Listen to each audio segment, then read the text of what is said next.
Chapitre 13. La maisonnée.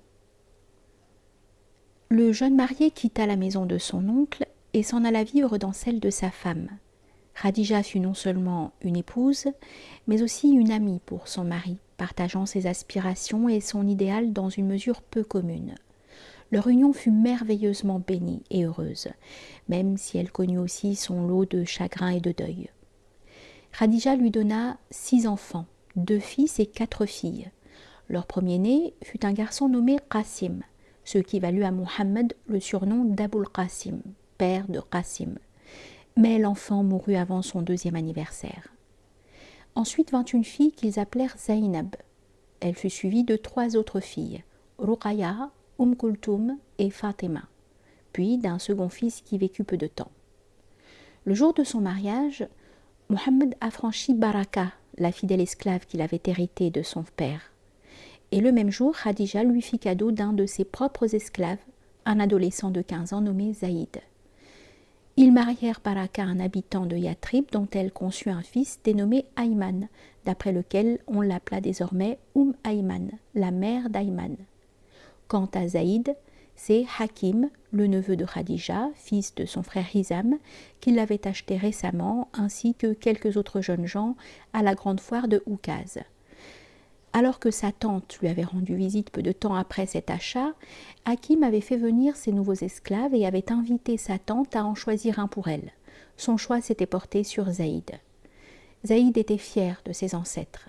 Son père Haritha appartenait à la grande tribu septentrionale de Kalb, dont le territoire s'étendait sur les plaines situées entre la Syrie et l'Irak.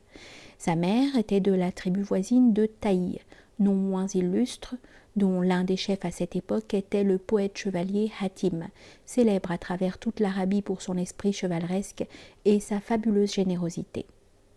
Plusieurs années s'étaient écoulées depuis que la mère de Zaïd l'avait amené en visite dans sa famille et que le village où il se séjournait avait été attaqué par des cavaliers des Bani Caïn qui avaient enlevé l'enfant et l'avaient vendu comme esclave. Haritha, son père, l'avait cherché en vain, et jamais Zaïd n'avait rencontré de voyageurs venus de Kalb à qui il aurait pu confier un message pour ses parents.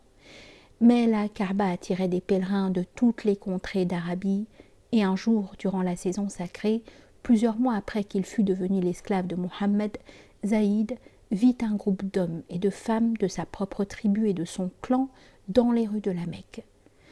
S'il les avait rencontrés 1 an auparavant, sa réaction eût été différente. Il avait intensément espéré une telle rencontre, et voici qu'au moment où elle se présentait, elle le mettait dans un dilemme. Il ne pouvait pas délibérément laisser sa famille ignorer où il se trouvait. Mais quel message pouvait-il envoyer aux siens?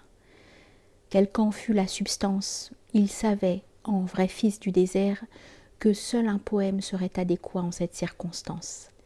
Il composa donc quelques vers qui exprimaient en partie son état d'âme, mais qui implicitement en disaient beaucoup plus encore. Puis il aborda les pèlerins kalbites, et après leur avoir révélé son identité, il leur dit « Transmettez ces vers à ma famille, car je sais combien ils m'ont pleuré. » Et il récita « Bien que moi je demeure loin, porte ces mots jusqu'à mon peuple, auprès de la sainte demeure j'habite, dans les lieux que Dieu a sanctifiés.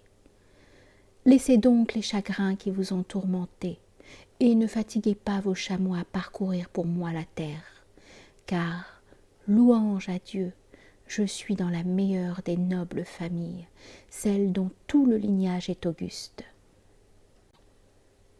À peine les pèlerins étaient-ils entrés chez eux avec ces nouvelles que Haritha se mit en route pour la Mecque avec son frère Ka'b. Ayant été trouvé Mohammed, ils le prièrent de leur laisser racheter Zaïd quel que soit le prix demandé.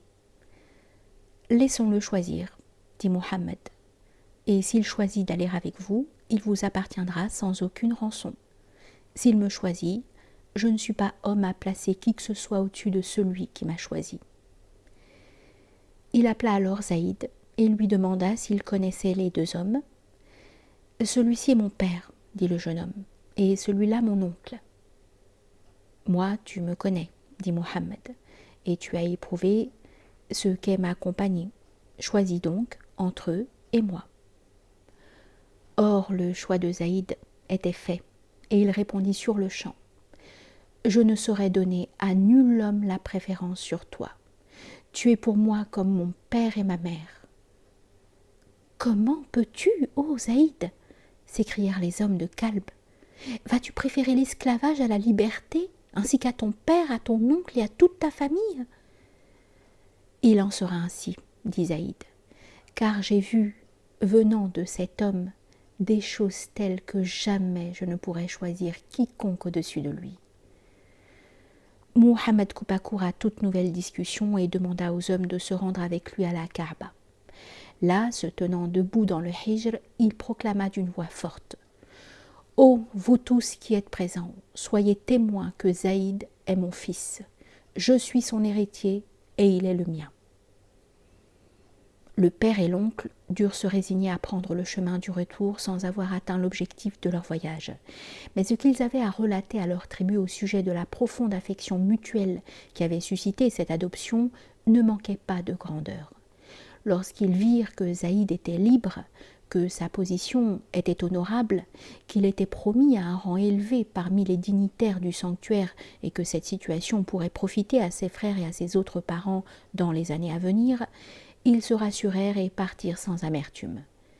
À dater de ce jour, le nouvel hachimite fut connu à la Mecque sous le nom de Zaïd ibn Muhammad. Parmi ceux qui fréquentaient le plus assidûment le nouveau ménage se trouvait Safia, devenue la belle-sœur de Khadija, qui était la plus jeune des tantes de Muhammad, plus jeune encore que lui-même. Elle avait coutume d'amener avec elle son jeune fils Zubayr, à qui elle avait donné le nom de son frère aîné. Zubayr connut ainsi ses cousines, les filles de Muhammad, dès sa prime enfance. Safia était aussi accompagnée de sa fidèle servante Salma, qui avait aidé Khadija à accoucher de tous ses enfants et qui se considérait comme un membre de la famille. Parfois, la maison recevait la visite de Halima, la mère nourricière de Muhammad, envers qui Khadija se montrait toujours généreuse. Une de ces visites eut lieu pendant une période où une intense sécheresse sévissait sur de vastes territoires et avait décimé les troupeaux de Halima. Khadija lui fit alors cadeau de 40 moutons et d'un chameau de Haouda. C'est à l'occasion de cette même sécheresse qui avait provoqué une famine dans le Hijaz que la maisonnée vint à s'agrandir d'un élément important. Abu Talib avait davantage d'enfants qu'il ne pouvait aisément en nourrir, et la famine pesait lourdement sur lui. Muhammad s'en rendit compte et estima qu'il fallait faire quelque chose. Le plus fortuné de ses oncles était Abu Lahab, mais celui-ci se tenait quelque peu à l'écart du reste de la famille, en partie sans doute parce qu'il ne comptait parmi les autres membres aucun frère ou sœur germain, sa propre mère n'ayant eu que lui comme enfant. Muhammad préféra donc demander de l'aide à Abbas, marchand dont les affaires prospéraient et dont ils se sentaient très proches, l'un et l'autre ayant été élevés ensemble. Muhammad était également dans les meilleurs termes avec la femme de Abbas, al-Fadl, qui avait une profonde affection pour lui et lui faisait toujours bon accueil dans leur foyer. C'est ainsi qu'il se rendit chez eux et suggéra que chacune de leurs maisonnées prenne en charge un des fils d'Abu Talib, jusqu'à ce que la situation s'améliore. Abbas et son épouse acceptèrent de bon cœur et les deux hommes allèrent trouver Abu Talib qui leur dit après avoir entendu leur proposition: « Faites comme il vous plaira, mais laissez-moi Aqil et Talib. » Ja'far avait alors près de 15 ans et il n'était plus le benjamin de la famille, sa mère Fatima ayant donné à Abu Talib un autre fils plus jeune d'une dizaine d'années qu'ils avaient appelé Ali. Abbas déclara qu'il se chargeait de Ja'far et Muhammad accepta de faire de même pour Ali. Ce fut à peu près à la même époque que Khadija mit au monde son dernier enfant, un fils qui reçut le nom de Abdallah et qui mourut à un âge encore plus tendre que Qasim.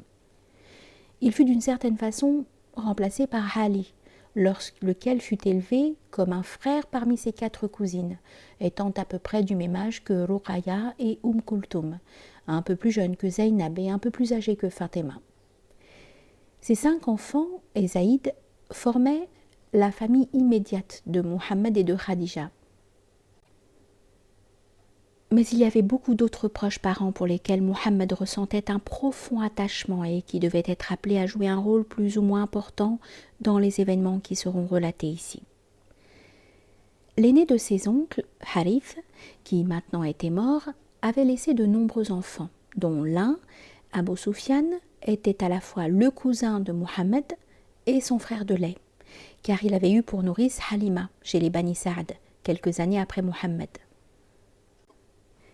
Les gens disaient souvent qu'Abu Sufyan était de ceux qui avaient le plus de ressemblance familiale avec Mohammed, et l'une de ces ressemblances était le don de l'éloquence.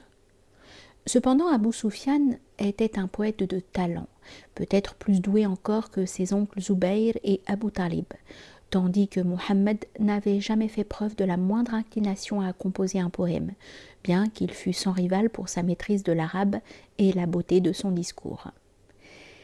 Il avait en Abu Sufyan, qui était à peu près de son âge, un ami et un compagnon. Un peu plus proche de lui par les liens du sang, il y avait les nombreux enfants des sœurs germaines de son père, les 5 filles aînées de Abd el-Muttalib.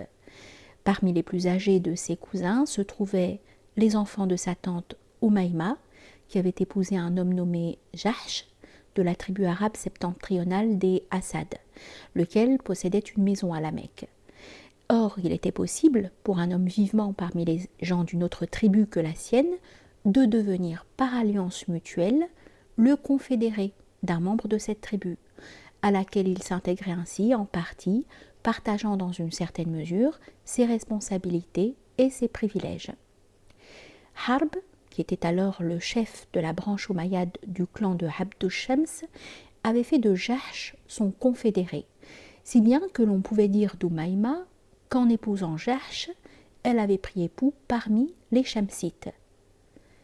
Leur fils aîné, à qui elle avait donné le nom de son frère Abdallah, avait une 12aine d'années de moins que Mohammed, et les deux cousins avaient l'un pour l'autre une grande affection, laquelle était aussi partagée par Zaynab, fille d'Umayma, une jeune fille d'une exceptionnelle beauté de quelques années plus jeune que son frère. Mohammed connaissait et chérissait ses deux cousins depuis leur plus tendre enfance, et il en était de même pour d'autres, notamment pour Abu Salama, le fils de sa tante Bara. La puissante attirance qu'exerçait autour de lui celui qu'on appelait coutumièrement Al-Amin dépassait de loin le cadre de sa propre famille, et Khadija elle aussi participait à cette aura. Elle était aimée et respectée de tous ceux qui entraient dans le vaste cercle de leur rayonnement, lequel englobait également nombre de ses proches. Sa sœur Hala, en particulier, était une intime de la maison, avec son fils Aboul As. Khadija aimait ce neveu comme son propre fils, et quand ce fut le temps, Hala s'adressa à elle, car l'aide et les conseils de Khadija étaient sans cesse sollicités, pour qu'elle trouvât une épouse à son fils. Lorsque Khadija en parla à son époux, celui-ci suggéra leur fille Zaynab, qui était alors de l'âge nubile, et le moment venu, ils se marièrent. Désormais, les espérances des clans de Hachim et de Muttalib, car du point de vue politique, les deux clans n'en faisaient qu'un, reposaient sur Muhammad pour le rétablissement de leur autorité déclinante. Mais au-delà même de toute question de clan, les chefs de Quraysh étaient arrivés à considérer Muhammad comme un des hommes de sa génération les plus aptes à leur succéder et à assumer près d'eux la tâche de soutenir l'honneur et la puissance de la tribu dans toute l'Arabie. Les louanges d'Al-Amin étaient sur toutes les langues, et c'est peut-être pour cette raison qu'Abu Lahab s'en vint un jour voir son neveu pour lui proposer de fiancer Ruqayya et Kulthum à ses fils Utba et Utaïba. Mohammed y consentit, car il avait une bonne opinion de ses deux cousins, et les fiançailles eurent lieu. Ce fut environ à cette époque qu'Ayman redevint membre de la maisonnée. L'histoire ne dit pas si elle revint après avoir perdu son mari ou si son mari l'avait répudiée, mais elle ne doutait pas que sa place fût là, et Mohammed, pour sa part, l'appelait parfois mère, disant volontiers d'elle « Elle est tout ce qui me reste des gens de ma maison ».